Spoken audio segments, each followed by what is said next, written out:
Union blockade of Confederate ports was a simple, yet effective, way to deplete the South of its resources. Granted, this was easier said than done. It was obvious from the beginning of the war that the Union had the better navy. They gained control of the seas from the beginning of the war and had control of them throughout the entire time.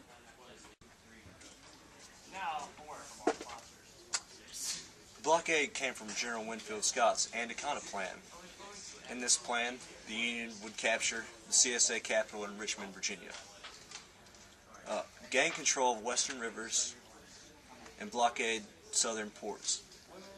The blockade was put into action April 19, 1861, when Lincoln issued the proclamation to blockade southern ports. The blockade called for the covering of 3,500 miles of coastline and about 189 southern ports. Hey there! The CSA reacted by trying to take the blockade head on. When that didn't work out, they started to send blockade runners.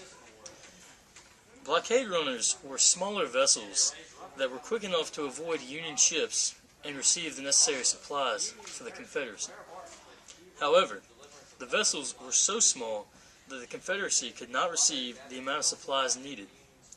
Raphael Semmes proved to be a successful blockade runner for 6 months when he was in control of the CSS Sumter, after which he moved to the European seas and began raiding Union merchant ships with the CSS Alabama.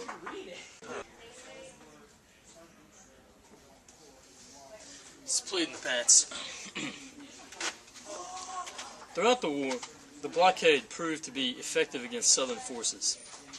Although in the beginning, the blockade runners were successful every 5 out of 6 attempts, towards the end, only about 1 out of every 2 became successful.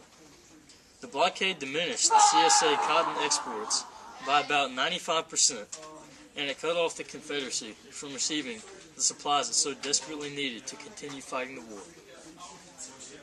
I'm Ron Burgundy.